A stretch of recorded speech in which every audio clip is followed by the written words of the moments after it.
반갑습니다. 한 주간 대구의 이슈들을 발빠르게 전해드리는 실시간 대구 운영진 오영준입니다. 오늘 처음으로 인사를 드리는데요. 처음이라 굉장히 긴장되지만 앞으로 잘 부탁드리겠습니다. 네. 오늘 2시간 전에 오셔서 뭘 그렇게 열심히 준비하시나요? 이게 처음이다 보니까 긴장이 너무 많이 돼서 예. 열심히 대본을 봤습니다. 하지만 아직 머리에 없는 것 같습니다. 긴장을 하나도 안 하신 것 같아요. 하나하나 차근차근 한번 풀어보시죠. 5위 소식부터 네. 준비하신 대로 한번 시작해 보시죠. 네, 알겠습니다. 네, 지난주 실시간 대구에 올라온 게시물 중에 누리꾼들의 반응이 가장 뜨거웠던 이슈들을 모아왔습니다. 먼저 5위 소식입니다. 지난 18일 오후에 대구시 달성군 화원읍의 한 아파트 단지에서 벽돌이 떨어졌습니다. 네. 이로 인해 주차했던 승용차가 파손되는 사고가 있었습니다. 다행히 인명사고는 없어서 마음을 쓰렸던 기억이 있는데 차량 한 대가 파손이 됐다죠?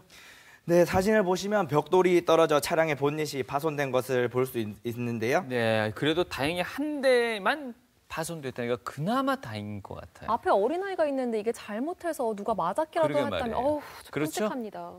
네, 그렇습니다. 차량이 파손된 걸 보고 주민이 신고한 것인데요. 경찰이 출동해서 현장 확인을 한 결과 네. 이 아파트에 살고 있던 9살 초등학생이 20층에서 벽돌을 떨어뜨린 것으로 밝혀졌다고 합니다. 네. 그럼 누가 떨어뜨린 거예요? 아니, 보면 예전에 이 캣맘 사고도 맞습니다, 있었잖아요. 맞습니다. 벽돌을 던진 사건.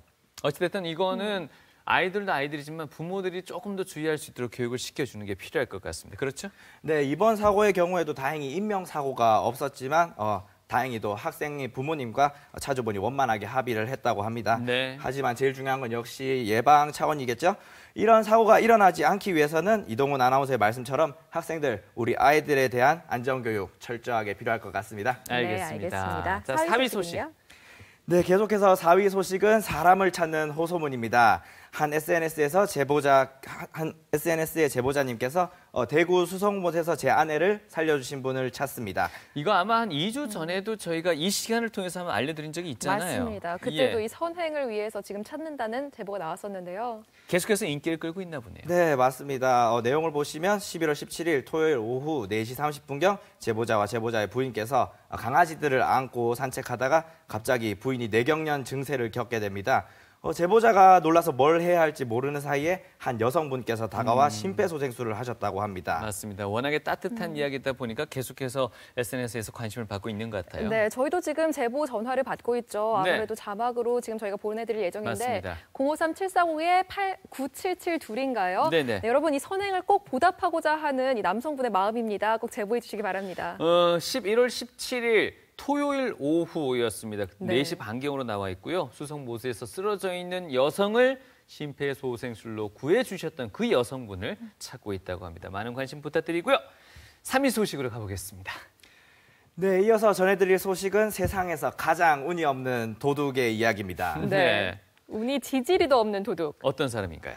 네, 그래서 제목도 전생에 나라를 팔아먹은 도둑이죠. 네. 먼저 경찰청에서 제공한 영상부터 보시죠. 네. 북구의 상가 주위. 들어가려고 하는데요. 예. 근데 김순경이 지금 근처를 걷고 있습니다. 그냥 우연히 마주치게 된 거죠, 이게? 제가 살짝 듣기로는 휴가 중이셨대요. 순경요? 네. 그런데 이 피의자인 걸 알아본 거죠. 미리 얼굴을 인식하고 계셨고 단번에 알아채신 거고 피의자가 눈치 못 채게 슬그머니 현장 포착하시려고요. 네. 이때까지도 일단 네, 기다리고 왜냐면 시도하는 거는 일단 아직 아니니까 범법 행위가. 피의자가 들어갔어요. 네. 나오세요. 이때 또 용의주도하게 112 먼저 신고해 놓으셨대요. 그렇죠. 현장에서 바로 체포해서 신고했던 112에서 순찰차가 와서 바로 인계를 하는 거예요. 휴가 중에도. 네. 멋지신 분입니다. 김기영, 순경님이십니다. 서부경찰서. 예. 네, 이렇게 여유롭게 도둑을 잡는 데 성공한 김순경. 예. 결국 잠시 후 도착한 순찰차에 안전하게 인계를 하게 됩니다. 예. 이에 대한 누리꾼들의 댓글 반응 한번 살펴보도록 하겠습니다. 네. 별일이 다 있네. 정말 멋지다. 이렇게 재미난 걸 듣고 싶다고 또 어떻게 이렇게 여유롭게 잡을 수가 있지? 그러니까 예. 네, 이런 등등의 댓글이 적혀 있었습니다. 엄청나게 침착해 보였어요. 네, 언제 어디서나 이 투철한 작업 정신 정말 직업 정신이죠. 죄송합니다. 작업 정신 아니고요. 투철한 김순경의 직업 정신 응원합니다. 자, 2위 소식으로 가보겠습니다. 네, 이번 소식은 시민의 안전 관련 문제입니다. 동대구역 S백화점 바닥에 금이 가고 건물에서 미세한 떨림이 느껴진다고 한 제보자께서 글을 올려주셨습니다. 이거 얼마나 심각한 거죠? 그림상으로 봐서는 예. 네, 사진을 보시면 예. 네, 금이 간 게 보이는데요. 네네. 이렇게 금이 간 곳이 백화점 곳곳에 보이고 영화관 쪽 건물에서는 지진이 발생한 것처럼 미세한 진동도 느껴진다고 합니다. 네, 이곳이 워낙 인파가 많이 몰리는 그렇죠, 곳이잖아요. 그렇죠. 백화점 측에서는 뭐라고 하던가요? 네, S백화점 측에서는 마감재를 노출 콘크리트로 사용했기 때문에 시간이 지나면서 수축 작용에 의해 자연스럽게 금이 간 것이고 안전상에는 문제가 없다고 입장을 밝혔습니다. 네, 안전상의 문제는 없다고 했지만 이 소비자들의 좀 심리를 안전시킬 수 있도록 철저하게 점검하고 관리해야겠습니다. 네, 그럼 이제 대망의 1위 소식으로 넘어가 볼까요? 네.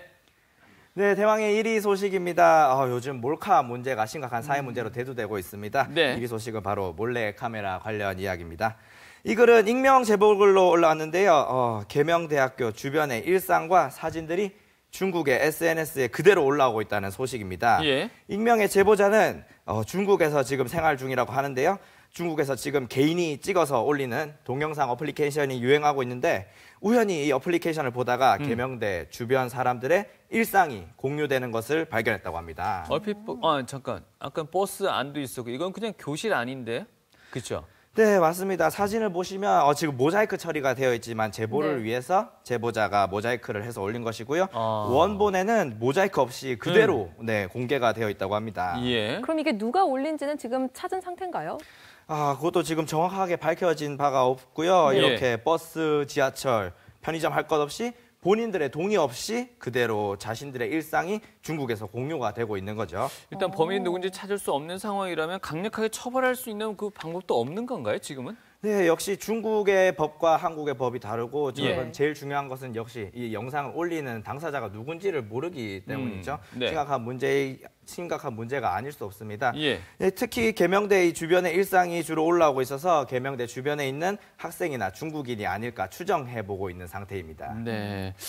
아무튼 이런 부분도 참 걱정을 해야 되고 또 조심을 해야 될 부분 중에 하나였군요.